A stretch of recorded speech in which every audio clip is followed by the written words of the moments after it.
the wisest person I ever met in my life, a third grade dropout. Wisest and dropout in the same sentence is rather oxymoronic, like jumbo shrimp.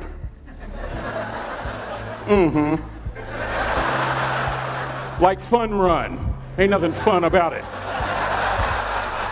Like Microsoft Works, y'all don't hear me. I used to say like country music, but I've lived in Texas so long, I love country music now. I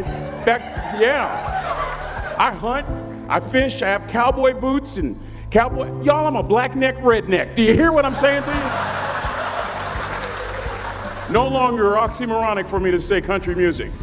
And it's not oxymoronic for me to say third grade and dropout. That third grade dropout, the wisest person I ever met in my life, who taught me to combine knowledge and wisdom to make an impact, was my father. A simple cook. Wisest man I ever met in my life. Just a simple cook. Left school in the third grade to help out on the family farm, but just because he left school doesn't mean his education stopped. Mark Twain once said, "I've never allowed my schooling to get in the way of my education." My father taught himself how to read, taught himself how to write, decided in the midst of Jim Crowism, as America was breathing the last gasp of the Civil War, my father decided he was going to stand and be a man. Not a black man, not a brown man, not a white man, but a man. He literally challenged himself to be the best that he could all the days of his life. I have 4 degrees. My brother is a judge. We're not the smartest ones in our family. It's a third grade dropout daddy. A third grade dropout daddy who was quoting Michelangelo, saying to us, "Boys, I won't have a problem if you aim high and miss, but I'm gonna have a real issue if you aim low and hit." A country mother quoting Henry Ford, saying, "If you think you can or if you think you can't, you're right." I learned that from a third grade drop. Simple lessons. Lessons like these. Son, you'd rather be an hour early than a minute late. We never knew what time it was at my house because the clocks were always ahead. My mother said for nearly 30 years my father left the house at 3:45 in the morning. One day she asked him, "Why, Daddy?" He said, "Maybe one of my boys will catch me in the act of excellence. I want to share 2 things with you. Aristotle said you are what you repeatedly do. Therefore, excellence ought to be a habit, not an act." Don't ever forget that. I know you're tough, but always remember to be kind. Always. Don't ever forget that. Never embarrass mama. Yeah. If mama ain't happy, ain't nobody happy. If daddy ain't happy, don't nobody care. But I'm trying to tell you. Next lesson. Lesson from a cook over there in the galley. Son, make sure your servant's towel is bigger than your ego. Ego is the anesthesia that deadens the pain of stupidity. Y'all might have a relative in mind you want to send that to. Let me say it again. Ego is the anesthesia that deadens the pain of stupidity. Pride is the burden of a foolish person. John Wooden coached basketball at UCLA for a living, but his calling was to impact people. And with all those national championships, guess what he was found doing in the middle of the week? Going into the cupboard, grabbing a broom, and sweeping his own gym floor. You want to make an impact? Find your broom. Every day of your life, you find your broom. You grow your influence that way. That way you're attracting people so that you can impact them. Final lesson. Son, if you're going to do a job, do it right. I've always been told how average I can be. Always been criticized about being average. But I want to tell you something.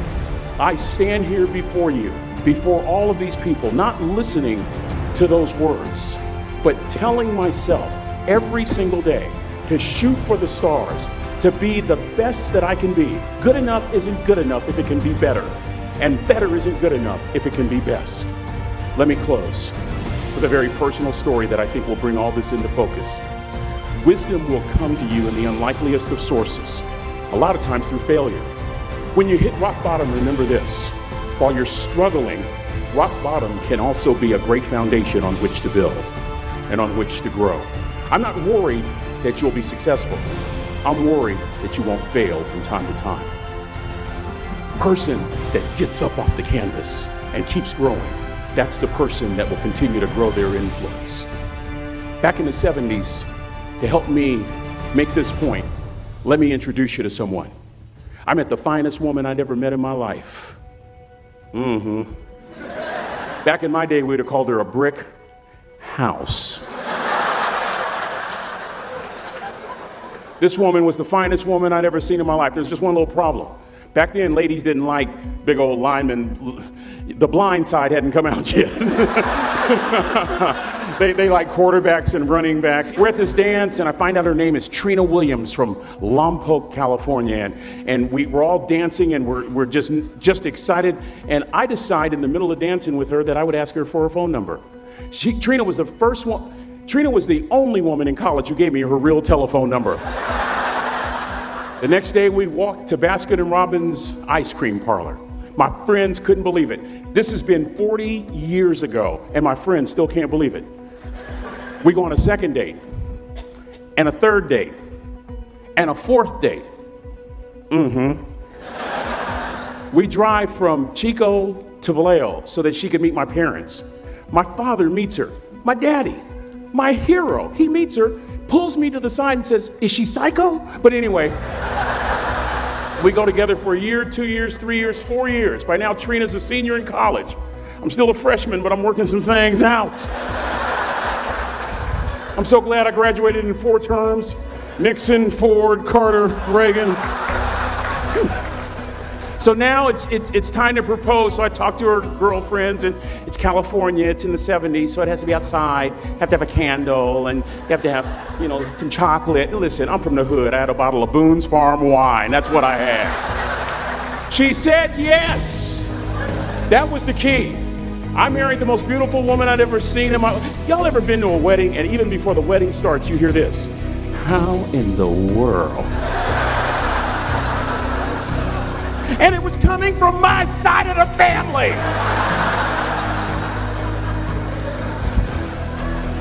We get married, we have a few children, our lives are great. One day, Trina finds a lump in her left breast. Breast cancer. 6 years after that diagnosis, me and my 2 little boys walked up to Mommy's casket. And for 2 years, my heart didn't beat. If it wasn't for my faith in God, I wouldn't be standing here today. If it wasn't for those 2 little boys, there would have been no reason for which to go on. I was completely lost. That was rock bottom. You know what sustained me? The wisdom of a 3rd grade dropout. The wisdom of a simple cook. We're at the casket. I'd never seen my dad cry. But this time I saw my dad cry. That was his daughter. Trina was his daughter, not his daughter-in-law. And I'm right behind my father, about to see her for the last time on this earth. And my father shared 3 words with me that changed my life right there at the casket.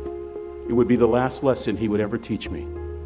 He said, "Son, just stand. You keep standing. You keep standing, no matter how rough the sea, you keep standing." And I'm not talking about just water. You keep standing.